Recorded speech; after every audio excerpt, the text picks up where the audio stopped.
거죠? 공익광고 협의회.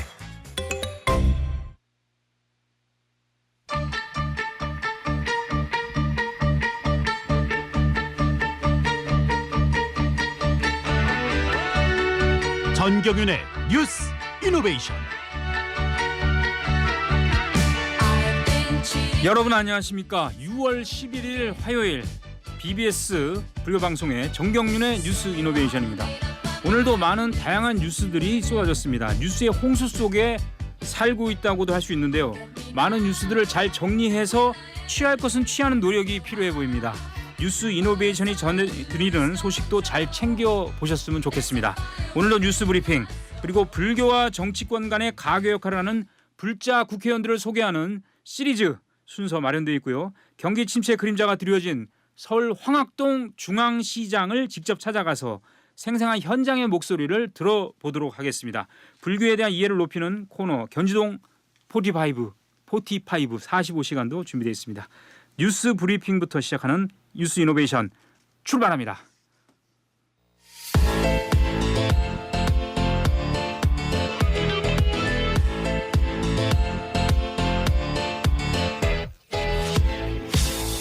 네, 뉴스 브리핑 시간입니다. 자, 김호준 기자가 나와 있습니다. 안녕하십니까? 네, 안녕하십니까? 김호준 기자가 나오면 꼭 군 관련 뉴스가 많이 나오네요. 그날 따라서 네, 군 관련 소식이 이제 터져 나옵니다. 장교 출신이라는가요? 예, 군 면제. 저는 그런데 예, 그렇지 않습니까? 예, 전 해군인데. 예. 아, 그것도 이 지상군 얘기군요. 네. 북한군이 군사 분계선을 침범을 했는데 네. 다시 퇴각을 했죠. 어쨌든 그 네. 상당히 뭐 상황이 위험했습니까? 어떻습니까? 네, 위험한 상황은 벌어지지 그건 아니죠? 않았고요. 예. 이틀 전에 이제 벌어진 상황인데요. 9일 낮 12시 반에 강원도 지역 중부전선에서 북한군 수십 명이 군사 분계선을 넘었습니다. 예. 예, 한 50m 정도 넘었다고 하는데 그런 상황을 이미 우리 군은 군사 분계선 넘기 전부터 이미 포착을 해서 그렇습니까? 감시하고 있었다고 해요. 예. 그래서 넘어오는 순간 이제 경고 방송을 하고 그다음에 그리고 경고 사격을 하자 즉각 북한군이 퇴각을 했다고 합니다. 근데 이제 지난 9일이 바로 그저께가 또 중요한 날이었거든요. 네. 남북 간의 이제 긴장이 높아지던 날. 북한의 오물풍선 살포에 그렇죠. 대응해서 우리 군이 이제 대북 확성기 예. 방송을 실시한 날이었습니다. 근데 그날 또 공교롭게도 북한군이 뭐 의도를 가졌는지는 모르겠지만 이렇게 군사분계선을 넘어왔다는 거죠. 그 수십 명이나 되는데 합참은 이들이 단순 침범했다 이렇게 평가를 하거든요. 예. 그 근거가 무엇이냐? 북한군들이 손에 수십 명이 넘어왔지만 예. 손에는 곡괭이와 삽을 들고 있었다는 그것도 겁니다. 위험하지 않습니까? 겁나는데요, 그것도. 예. 네, 근데 집어던져도 멀리 날아가지 않으니까. 멀리 나가지 않아요? 네. 맞으면 아플 것 같은데. 예, 어쨌든. 총을 든 경비병보다도 곡괭이와 삽을 들고 있었다고 하니까 이들이 아마 곡괭이와 삽을 들고 있으면 뭐 땅을 파거나 이런 건 지뢰를 그렇죠. 매설하기 위한 작업을 그럴 수 하러 있겠군요. 나오지 않았을까. 그래서 단순 침범으로 이게 평가를 합니다. 그래서 왜 그런데 그러면 그날 바로 이거 뭐 발표하지 않고 브리핑하지 않고 왜 이틀이나 지나서 그러니까요. 지금 이제 밝히느냐. 네. 근데 우리들이 이제 그 합참의 이제 설명을 듣고 나서 이제 네. 판단하기로는 그때 당시가 이제 남북 간의 이제 군사적 긴장도가 네. 높았기 때문에 이런 사건까지 이제 브리핑할 경우에는 그 어떤 평가 자체를 떠나서 침범해 왔다. 그렇죠, 그 그렇죠. 자체로 이제 또 위험이 긴장도가 고조될 수 있기 때문에 합참이 그때 당시는 이제 넘어갔다가 맞습니다. 이제 뒤늦게 이해가요. 이제 발표한 것으로 이제 판단됩니다. 저희도 그 부모님한테 성적이 떨어졌다는 얘기할 때 기분 좋을 때 얘기해야 돼요. 네, 그런 그 예를 그렇게 들겠습니다. 저는. 네. 자, 김건희 여사의 고가의 가방 수수 의혹 사건, 이 사건에 대해서 국민권익위는 사건을 종결했잖아요. 네. 그 그렇습니다. 검찰의 몫으로 남게 된 겁니까? 그러면 네, 이 그렇죠. 사건이? 예. 이제 검찰은 지금 해당 사건을 수사하고 있지 않습니까? 그런데 이원석 검찰총장이 오늘 출근길에서 검찰 차원에서 수사 일정을 차질 없이 진행할 것이라고 밝혔습니다. 권익위 처분과는 관계없이 일정대로 수사하겠다. 지금 해당 사건은 서울중앙지검 형사 일부가 맡고 있는데 예. 일단 권익위가 위반 사항 없음으로 종결 처분을 내렸으니까 그런 결정을 내리게 된 구체적 사유를 이제 검찰이 확인하겠다는 입장입니다. 그래서 일단 권익위 결정 이유를 확인하되 수사에는 참고 사항으로만 삼겠다. 예. 그런 입장이고요. 근데 지금 수사의 최대 관심사가 김건희 여사를 소환 조사할 것이냐 이런 건데. 최대 관심이죠. 예, 근데 이런 권익위 결정이 어떤 수사의 가이드라인을 제시한 게 아니냐. 네, 그런 관측이 나오고 있습니다. 알겠습니다. 여기까지 하도록 하겠습니다. 시간이 또 빨리 갔어요. 네. 김호준 기자였습니다.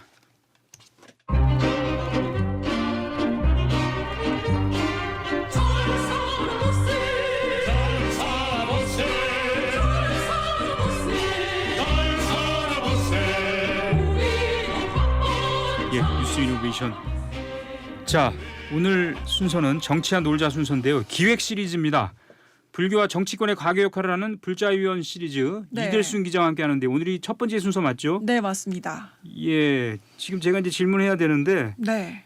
그 불자위원 소개한다는 얘기인가요? 어떤 코너입니까 이게? 네, 그 불자 의원들이 이제 정치권에서 불교계 관련해서 어떤 정책을 제안하고 그리고 이번 22대 국회가 개원을 했잖아요. 예. 이제 어떤 현황 그리고 어떤 계획을 가지고 활동을 할지 제가 소개해드리는 그런 시간을 마련했습니다.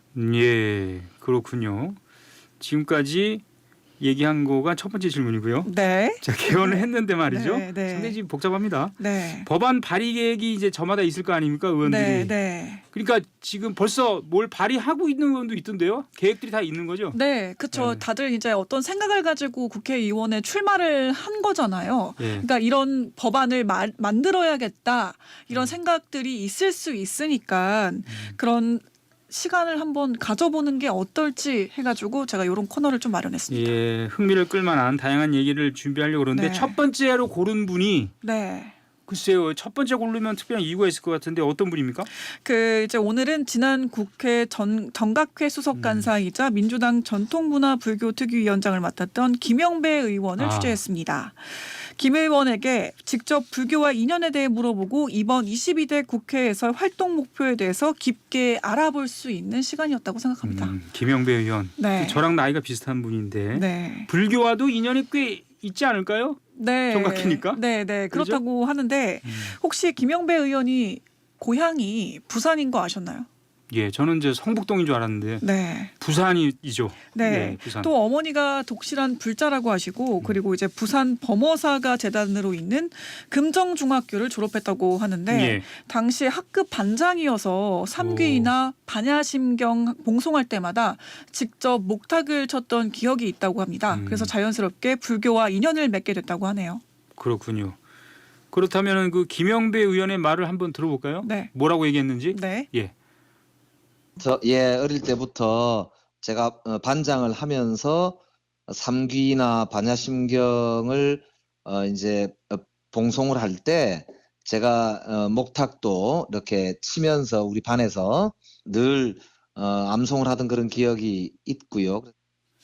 예.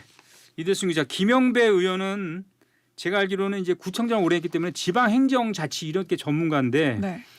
원래 구청장 했잖아요. 성북구청장. 네. 그리고 다음에 국회로 들어왔는데 뭐 이유가 있습니까? 뭔가 더 큰 물에서 놀겠다 이런 뜻이었나요? 뭐 그런 포부도 있었겠죠. 뭐 사람이니까. 근데 구청장 같은 경우에는 생활 단위의 시민들이 불편 사항을 해결하는데 중점을 두고 활동을 하게 되잖아요. 예. 뭐 국가가 지역까지 챙기지는 못하는 일들을 도맡게 되는데 그런데 김 의원 같은 경우에는 구청장을 하면서 정부 차원의 입법 없이는 근본적이고 제도적으로 시민 생활을 개선하기 어렵다는 한계를 느꼈다고 합니다. 예. 그러면서 좋은 정책들이 시민 생활에 제대로 반영되기 위해선 그것이 제도화돼야 하고 정책화돼야 한다는 그런 생각이 들어서 입법 활동을 할 수 있는 국회의원이 돼야겠다는 생각을 했다고 하는데요. 아, 그렇군요. 직접 네. 들은 얘기죠? 네, 직접 제가 다 취재한 겁니다. 네. 알겠습니다. 의심하는 게 아니고요. 네. 사실은 이분이 노무현 대통령 때 대통령 비서실에서 행정관 비서관으로 활동하지 않았습니까? 네, 잘 알고 계시네요. 예. 네. 김 의원은 당시 청와대에 있으면서 쌓았던 정책적인 능력들이 지금 의원 생활을 하는데 굉장한 도움을 줬다고 합니다. 들어보시죠. 청와대에 있을 때 이제 정책적 역량 같은 게 훨씬 더 성숙해지는 그런 계기가 아니었나 싶고요. 네. 자, 지금 이제 얘기 들어봤는데 22대 국회가 이제 개원했잖아요. 했는데 민주당이 늘 총선을 앞두고 대선을 앞두고 불교 관련된 공약 발표하는데 김영배 의원이 많이 주도해서 하더라고요, 그동안. 그러지 않았습니까? 자, 이번에 그때 냈던 공약을 이제 이행하는 시간이 왔는데 네. 특히 전통 사찰의 기능 회복을 위한 규제 완화 이런 공약들이 가장 중요하지 않을까요? 네, 이런 네. 공약을 저는 어떻게 이행할 생각인지 이제 의원 출마를 할 때 저희가 앞서 이야기를 나눴지만 예. 어떻게 좀 할 구상인가를 좀 들어보려고 했습니다. 그래서 이제 제가 취재한 결과 전통 사찰을 포함해서 불교계가 갖고 있는 토지 그리고 그런 부속 건물들이 우리 전체 국토에서 상당한 부분을 차지하고 있잖아요. 예. 네. 그런데 규제로 묶여가지고 전통 사찰들이 갖고 있는 고유한 땅의 기능이나 역할에 맞도록 제대로 기능을 할 수 없는 경우가 많았는데, 근데 그게 예로 국립공원과 그린벨트 이런 규제들인 거 혹시 알고 계셨나요? 알고 있죠, 그건. 네, 그래서 이를 위해서 세 단계로 분류해가지고 민주당이 이제 공약 이행에 나서겠다고 말을 했는데요.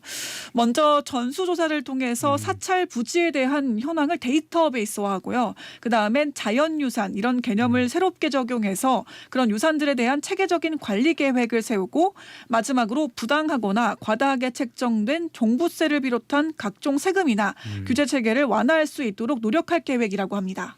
예. 김영배 의원의 얘기 한번 들어보시죠.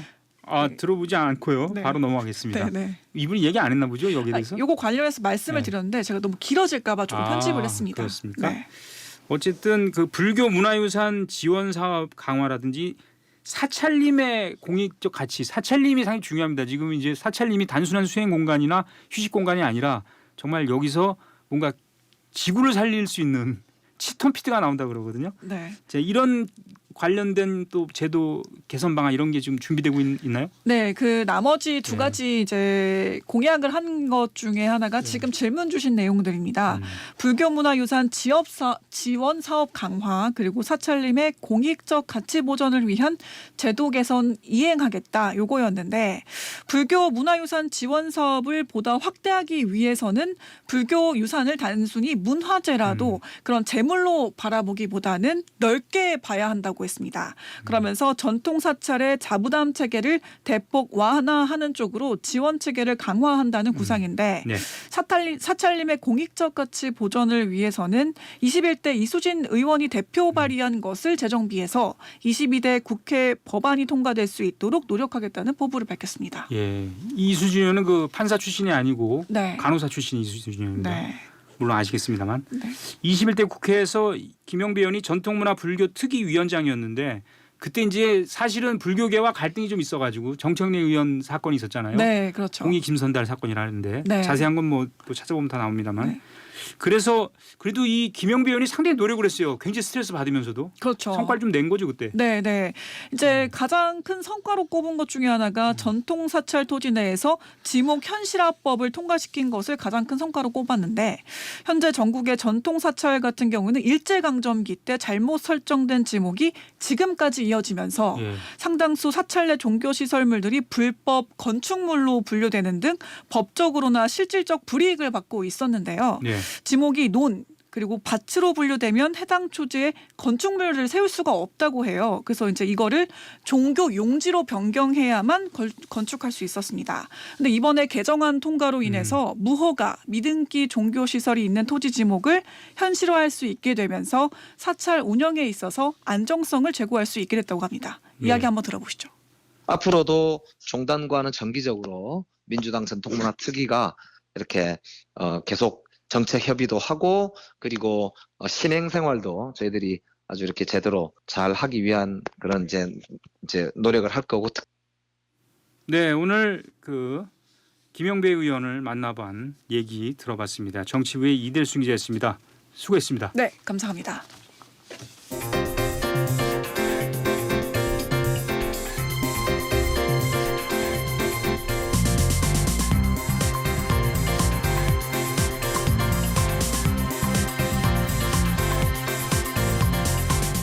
예, 신두식의 공감 경제 시간입니다. 우리 사회 경제 분야의 다양한 현안들에 대해 공감하면서 해법을 찾아보는 기회를 갖는 시간. 오늘 제목은 경기 침체를 겪는 서울 황학동 중앙시장 MZ세대 공간은 늘어났다. 이런 내용입니다. 신두식 기자 나와 있습니다. 네. 안녕하십니까? 네, 안녕하십니까. 저는 황학동 하면은 벼룩시장이 떠오르는데 네, 중앙시장이라 부르죠. 네, 거기랑은 조금 이제 그 떨어진 다릅니까? 곳입니다. 예. 그러니까 중앙시장하고 벼룩시장은 이제 한 블록 정도 떨어졌다 이렇게 보시면 예. 됩니다. 예. 많은 분들이 여기 가면 지금 경기를 실물 경기를 좀 느낄 수 있다 이런 얘기 많이 하던데 네네. 가 보니까 분위기 어때요? 뭐 썰렁합니까? 뭐 썰렁한 것은 아니고 시장의 보통 예. 분위기와로 같다고 보시면 되는데요. 예전에 워낙 중앙시장이 번성했었거든요. 그렇죠. 그때의 명성은 아니다 이렇게 보시면 되겠습니다. 그 서울 황학동의 중앙시장은 곡물, 육류 등의 도매시장이기도 하고요. 주방기구, 가구가 판매되던 곳으로 유명한데요. 예. 가정용 가구도 있지만은 식당 등을 할 때 주로 이제 영업용 주방기구, 그 영업용 가구들이 이곳을 통해서 주로 거래가 됐기 때문에 경기 상황을 알 수 있는 하나의 지표이기도 합니다. 그런데 요즘은 뭐 주방기구, 영업용 가구를 찾는 분들이 눈에 없어요? 띄게 줄었다고 합니다. 뭐 일주일에 한 3명 정도 그렇게 찾는다고 그러니까 창업을 안 거의 한다는 한다는 얘기네요. 창업을 안 한다. 그렇죠. 예전에 이제 예. 우리가 IMF 위기를 겪었잖아요. 예. 근데 35년 정도 이제 주방기구 가구 판매를 해온 분을 만나서 얘기를 들어봤는데요. IMF 때보다도 그때보다도 상황이 좋지 않다 이렇게 말을 하더라고요. 조성문 세종 퍼니처 상무의 말을 들어보시죠. 예. 코로나 때는 물가는 그래도 이렇게 올라가지를 않았기 때문에 우리가 물가, 인건비 너무 많이 올랐잖아요. 솔직히 말씀드리면 코로나 때는 이렇게 오르지 않았어요. 물가하고 인건비가. 근데 창업을 하고 싶은 분들도 워낙 물가가 세고 인건비가 비싸다 보니까 못하고 있는 창업자들이 되게 많을 거예요. 네. 요건 이제 그 코로나 상황 때보다 좀 상황이 좋지 않다 이렇게 얘기죠, 지금 말씀을 하신 얘기는? 건데요. 예. 그 코로나 상황이랑 좀 비교를 해보면 예. 코로나 때도 우리가 이제 자영업자들이 굉장히 어려움을 겪었는데 예. 그때는 뭐냐면 그 인건비 그리고 또 뭐 물가 이런 거는 좀 잡혀 있었다는 거죠. 근데 요즘은 이제 인건비 물가가 많이 또 올랐잖아요. 예. 거기다 임대료까지 많이 오르면서 지금 요즘은 또 창업하기 어려운 시대가 됐다 이렇게 좀 얘기를 한 부분이 있고요. 예. 그 IMF 시절을 뭐 얘기한 부분은 다시 한번 들어보시겠습니다. 예. 꺾기 아 지금 뭐 나오질 않고 있는. 코로나 때는 세종 퍼니처 상무가 물가는 얘기가 지금보다는 그래도 올라가지 지금 안 좋고 예. 코로나19 상황 때보다도 안 좋다 이런 얘기입니다. 예. 예. 알겠습니다. 지금 IMF 때보다 어려움을 느낀다는 말이 예사롭게 들리지가 않아요. 그렇습니다. 들리지가 않기 때문에 중앙시장 상인분들은 실제로 경기를 특히 자영업자들이 더 크게 느낀다고 하니까 예. 굉장히 지금 피부로 많이 느끼고 있다 그 얘기죠. 네, 거기서도 뭐 네. 옷을 파는 분도 만나보고 그랬는데 뭐 많이 어려운데 요즘은 더 어렵다. 그렇게 뭐 판매나 거래가 잘 안 된다 이렇게 얘기하는 분들이 많더라고요. 그렇습니까? 임대료도 당연히 많이 올랐고요. 네네. 자 앞서도 이제 신두식 기자 얘기했습니다. 황학동 중앙시장은 서울의 대표적인 중앙 이제 도매시장이잖아요. 그렇죠. 도매시장으로서의 위상도 많이 좀 떨어졌습니까 그럼? 그렇죠. 중앙시장은 이제 1960년대 서울에서 소비되는 양곡의 80%가 거래된 것으로 알려져 있습니다. 뭐 이곳에서 다 양곡을 사간 거죠. 예. 몇 군데 양곡을 파는 상가가 유지돼서 지금도 이제 미곡부라는 명칭도 아직도 남아 있지만은 예전의 명성을 갖기는 어려운 상황입니다. 황학동 일대에는 일제강점기에 신당동 공설시장이 있었고 해방 이후 1946년에 성동시장이 들어섰습니다. 성동중앙시장이라고 불리다가 예. 1975년에 행정구역이 성동구에서 중구로 바뀌었어요. 그래서 성동중앙시장이 이제 서울중앙시장으로 명칭이 바뀌게 됐습니다. 한국전쟁 이후에는 곡물시장으로 번창기를 맞았고요. 한때 나전칠기가 대표적인 상품이었던 때가 있었습니다. 1980년대 후반부터는 외식업의 성장과 함께 주방기구, 가구 점포가 성업을 하던 곳입니다. 1980년대에 정부 차원의 농수산물 도매시장이 생겨나면서 한때 100곳이 넘던 미곡상이 이제는 뭐 10여 곳 정도로 줄었습니다. 예. 1990년대에는 이제 경기가 이제 우리가 많이 성장한 게 아닙니까? 그때부터는 뭐 백화점, 대형마트들이 많이 증가하면서 전통시장을 찾는 시민들이 줄었고요. 또 2004년도에 이곳에 이제 시장의 지붕을 덮는 뭐 현대식으로 이제 뭐 아케이드 공사를 1년 정도 많이 했죠. 진행했는데 현대화. 그렇죠. 예. 시장 현대화하면서 그 공사 기간에 뭐 1년 정도 시장 운영이 중단되면서 시장을 찾는 손님들이 다른 시장으로 좀 이동했다고 그래요. 그래서 이제 한 분을 만났어요. 1968년에 서울에 올라와서 1970년부터 한 50여 년 동안 이제 중앙시장 등에서 이제 생선 도매업을 해온 분인데요. 올해 85살인 정문기 할아버지의 말을 들어보시겠습니다. 예. 옛날에 60년대, 70년대는 중앙시장, 대한민국 5대 시장이었잖아요. 아파트를 짓고 난 뒤에부터 이제 2004년도부터 깔아지기 시작한 거예요, 장사가. 네, 1년 동안 제가 공사를 했어요, 1년 동안. 그 바람에 이 손님들이 청량리로 싹 빠져버린 거예요. 미국분은 대한민국에서 제일 컸잖아요, 이게 미국분은. 미국부 있지, 가구부 있지, 포목부, 뭐 없는 것이 없었죠, 그때 당시는. 예, 저도 어렸을 때 많이 다녔던 곳이네요. 네. 이 대표적인 도매시장이라고 서울중앙시장을 부를 수 있는데 네. 요즘 보니까 식당과 카페가 많이 늘고 있어요. 네, 그렇습니다. 뭐 양곡, 육류, 건어물, 포목, 주방가구, 주방기구 뭐 이런 것들이 이제 상점들이 도매시장으로 명성을 날렸었는데요. 예. 요즘은 이제 도매 점포들이 점점 줄어들고 장사가 안 돼서 좀 안 되죠. 줄어들고 대신 이제 그곳들이 이제 식당으로 바뀌고 있는 추세입니다. 정문기 할아버지의 말을 다시 들어보시죠. 그 말이 아니라 지금 우리 시장이 음식점으로 많이 바뀌었죠. 우리 시장도 벌써 30개가 넘어 지금 술 같은 음식 파는 집이 지금 우리 시장만 해도 그 사람들이 어떻게 하냐면 그 사람들 들어가고 저녁에만 장사를 하는 거예요. 저녁에 젊은이들 30대 40대도 잘 안 와. 40대도 젊은 사람들이 40대 후생 전부 밑으로만 오지. 저녁에만 바글바글 그냥 술 먹으러. 네, 이 지역이 요새 힙하다 이런 말 많이 쓰잖아요. 네. 힙하다 플러스 신당동 이 근처 네. 젊은 세대들이 많이 찾습니까? 네, 요즘에는 이제 네. 중앙시장 주변이 재개발되면서 주변에 아파트 단지가 많이 늘었습니다. 젊은 세대들이 이제 주변에 많이 살게 되면서 자연스럽게 이들이 찾게 됐고요. 이들을 위한 공간도 늘어나는 것인데요. 젊은이들이 이제 고유한 개성을 가지고 최신 유행에 밝고 신선하다 이런 의미의 뭐 힙하다는 용어가 그래서 있지 않습니까? 힙당동이에요? 예, 그래서 한 2년 전부터는 이제 서울중앙시대 일대 뭐 이제 젊은 트렌드 이런 것을 돋보이게 하는 그런 청년 가게 10여 곳이 생겼는데요. 그래서 신당동하고 합쳐가지고 힙당동이라는 말이 이 그런 용어가 회자되기 시작했다고 합니다. 이른바 그 힙당동을 찾은 30대 이서진 씨의 말을 들어보시죠. 네. 빈티지한 술집이랑 그 맛집으로 좀 바뀌는 그런 추세라서 그래서 이쪽에 젊은 친구들이 좀 많이 오는 것 같아요. 원래는 여기 카페랑 그 안에 심세정이라고 있는데 저 카페들 때문에 사람들이 오다가 주신당 생기고 저 칼국수 생기면서 좀 여기가 좀 상권이 형성되는 그런 느낌으로 바뀌는 것 같아요. 성수동처럼. 네, 이곳에서 뭐 주점을 하는 그런 예. 팀장의 말도 지금 들어보시겠습니다. 5시에 오픈하고 새벽 2시까지 하는데 보통 1시까지는 만석입니다. 젊은 분들, MZ세대들이 많이 오고 보통 그래요. 네, 이곳은 뭐 70년 넘게 뭐 그 시장으로서의 위상을 가졌던 곳인데요. 이제 젊은이들이 찾는 공간이 되기도 했으니까 이제 세대가 공존하는 그런 모습을 볼 수 있는 그런 곳 명소가 되고 있는 상황입니다. 알겠습니다. 서울 황학동을 가다 신두식 기자였습니다.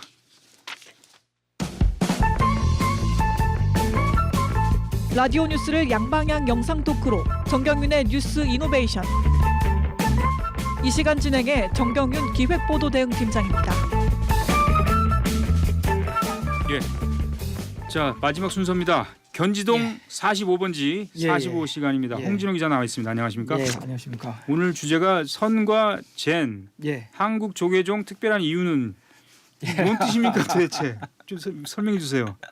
예. 예. 선은 이제 중국에서 탄생했죠. 그래서 예. 중국을 나타내고요. 젠은 뭐 일본이 어떻게 보면은 선을 좀 세계화시킨 측면이 있어서 했고요. 또 그러면은 중간에 있는 우리나라의 선종의 의미는 무엇일까를 짚어봤는데 이제 예. 지난주에 이제 조계종조 도의국사 달해제가 있었잖아요. 그렇죠. 때마침. 예, 조계종 홈페이지를 보면은 종조 개념이 이제 세 가지로 나눠요. 종조, 중청조, 그리고 예. 중흥조. 중흥조. 예, 종조는 조계종을 만든 스님, 중청조는 현재 조계종의 종지를 밝힌 스님, 중흥조는 이제 말 그대로 예.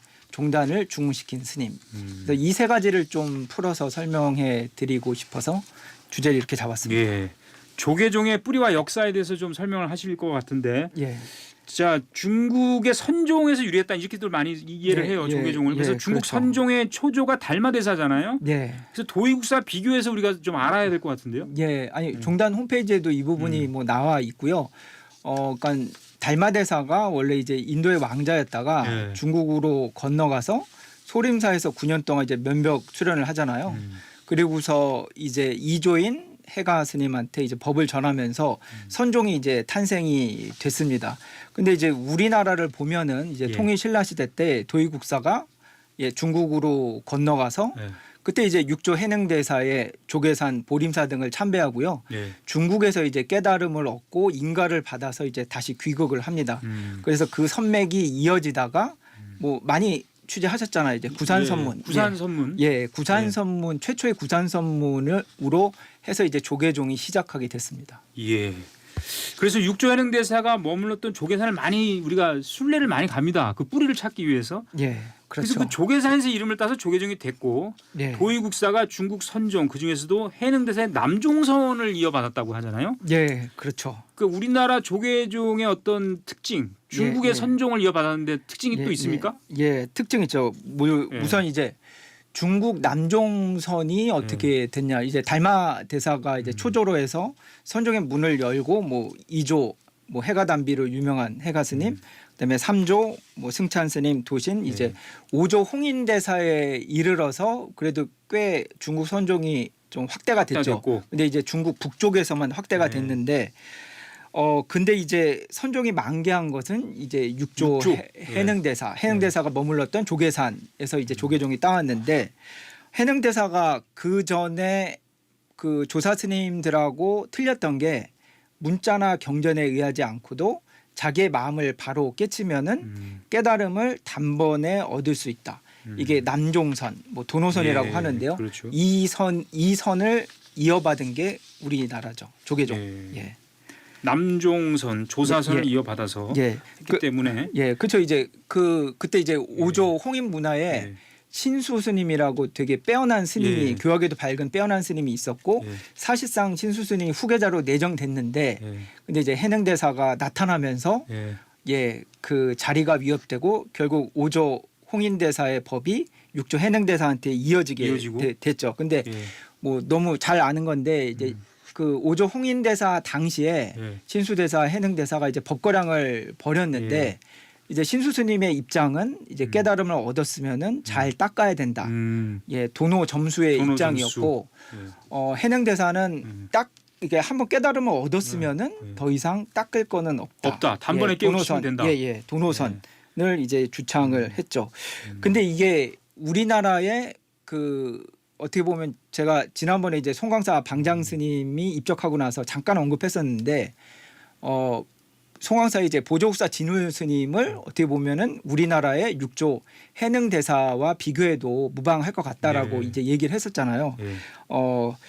근데 그 이 진울 스님의 이 사상하고 그러니까 중국에서 있었던 6조 해능대사와의 선은 조금 틀리죠. 예. 진울 스님은 이제 도노 점수를 주창하셨고요.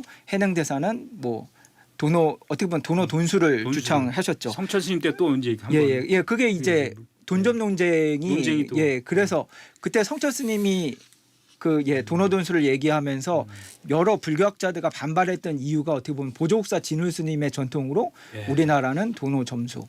예. 진울 스님이 이제 도노 점수를 주창한 이유 중에 하나가 이제 정해쌍수라고 하죠. 선정과 지혜. 그걸 같이 선하고 교를 이제 같이 닦아야 된다고 하고 보조 스님이 했던 뭐 어록 중에 제일 유명한 게 선은 부처님의 말씀이고 선은 부처님의 마음이고 교는 부처님의 마음이다. 말씀이다. 말씀과 마음의 차이다. 그러니까 선하고 교가 다르지 않고 성교가 일치한다고 여겼죠. 이제 그러면서 이제 한국 불교가 교학도 굉장히 중시하면서 뭐 연불이나 여러 가지 수행 방법도 다 했고 요새 이제 조계종을 이제 통불교라고 하는데 이 어떻게 보면 종지랑 선풍은 이제 보조국사 진울 스님 때 이제 생겨난 거고 그래서 이제 중천조라고 합니다. 거기까지는 이제 정리가 됐는데 그 중흥조라고 할 수 있는 태고 보우 스님은 그 원흉 해통이라고 그러잖아요. 이제 이걸 뭐 융합을 시켰습니까? 그러면은 그 예. 태고 보우 스님이 조계종 중조가 된 가장 중요한 이유가 이제 조계종은 이제 고려 시대 때도 있었는데 고려 시대 당시에는 교학과 또 선종이 어떻게 보면은 사실 되게 엇비슷했다가 예. 이제 교종이 조금 이렇게 성장을 해가는 과정 중에서 태고 보우 스님이 구산선물 하나로 연합을 해서 어떻게 보면 지금의 조계종이 교구보살 중심제라고 하잖아요. 각 사찰마다 구산선문이 있지만 하나의 통합된 종단으로서의 기능을 갖게 된 게 이제 태고 보우국사 스님 때부터 이제 시작이 됐고 그래서 태고 보우국사의 이제 선맥이 예, 서산대사 삼형대를 거쳐 예, 근대에는 잘 아시잖아요. 경허선사 때 용성 스님으로 이어지고 있습니다. 요새 태고종이 또 굉장히 그 조명을 하고 있어요. 예, 그렇죠. 아니, 그러니까 태고종은 종조를 태고 보우 스님으로 보는데 조계종은 종조를 그 위에 이제 선법을 제일 전했던 도의국사로 보고 있죠. 홍진호 기자가 이제 하나 얘기 안 한 게 이 젠입니다. 그 우리나라 조계종만의 특징이 있죠. 이 젠과 관련해서. 예, 그렇죠. 저번 주에 이제 샌프란시스코 젠센터 이제 이야기하면서 스스키 술류 스님이 일본의 이제 조동종 스님인데 조동종은 이제 묵조선이라고 해서 지간타자, 그러니까 묵묵히 수행하는 그 모습 자체가 부처님이라고 여겼고 이건 어떻게 보면 도노 점수적인 입장이고요. 일본 같은 경우에는 선종이 우리나라는 선종이 주요 종단이고 뭐 주류긴 한데 일본은 사실 좀 다르거든요. 다른 것 같아요. 예, 지진도 많이 났고 뭐 해일도 있고 전란도 많아가지고 죽음 이후에 어떻게 보면은 뭐 아미타 부처님한테 발언을 해서 뭐 극락정토에 가는 거를 염원했고 정토종이 주르고 그 중에서 이제 진종이 정토진종이라고 하는데 전토진종이 이제 최대 종단입니다.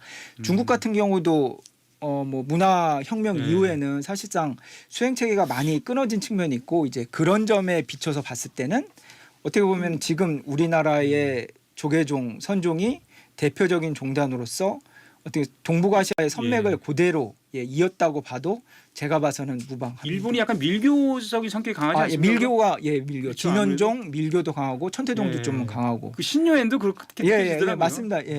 그래서 일본 같은 경우에는 자동차도 새로 사면은 제사 지내죠. 알겠습니다. 역시 그 일본 친화적인 이야기였습니다. 지금까지 견지동 45 홍진호 기자였습니다. 날씨를 알아보겠습니다. 이지영 캐스터. 네, 오늘 대구의 낮 기온이 34.5도까지 올랐는데요. 당분간 더위가 계속 이어지겠습니다. 건강관리 잘 하셔야겠습니다. 오늘 밤에도 일부 강원 동해안에는 열대야가 나타날 가능성이 있고요. 내일 낮 기온 서울 30도, 대전 광주 32도, 대구 강릉 34도까지 오르겠습니다. 오늘 밤부터 내일 오전 사이 서해안과 남해안에는 짙은 안개가 끼는 곳이 있겠고 내일 늦은 오후에는 호남과 영남 내륙을 중심으로 5mm 안팎의 소나기가 지나겠는데요. 내리는 양은 적겠지만 돌풍과 천둥 번개가 동반되기도 하겠습니다. 이번 주말에는 수도권과 강원 영서에 비가 내릴 전망입니다. 당분간 해상에는 바다 안개가 끼는 곳이 있겠습니다. 지금 서울의 기온은 27.2도, 습도는 50%입니다. 기상청이었습니다. 식품의약품안전처장 오유경입니다. 어느새 마약은 우리 일상의 안전을 위협하고 있습니다. 마약류에 대한 고민 이제 1342가 함께합니다. 누구나 비밀을 보장받으며 24시간 언제 어디서나 전화하실 수 있습니다. 지금 한 걸음만 용기 내어 1342로 전화주세요. 1342 용기 한 걸음 센터가 24시간 여러분 곁에 있겠습니다. 마약으로부터 안전한 사회, 식품의약품안전처가 함께합니다.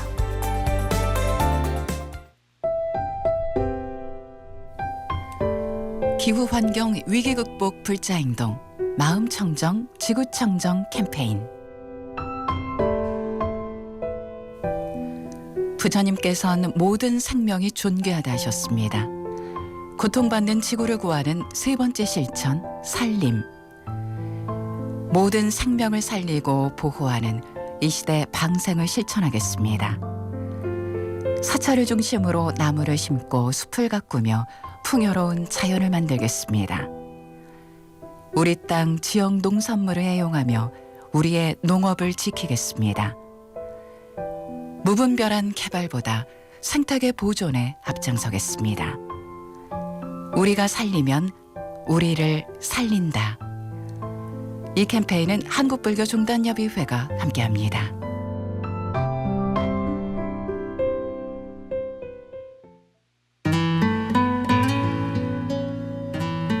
안녕하세요.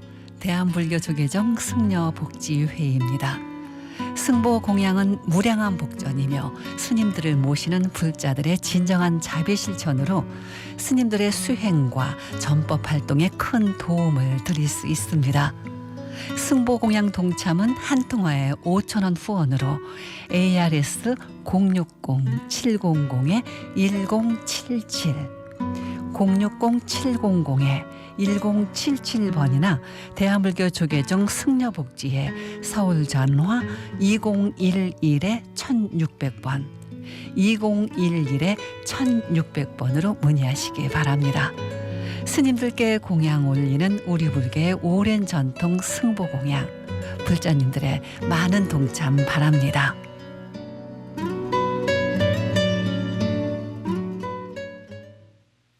네, 앞서 서울 화학동 거리 표정 알아봤습니다만 고물가 고환율 고금리 삼고 현상 속에서 자영업자들은 장사가 안 돼서 폐업 위기에 내몰리고 직장인들은 저녁 식사나 커피 등의 그런 소소한 지출을 줄이는 등 허리띠를 졸라매고 있습니다.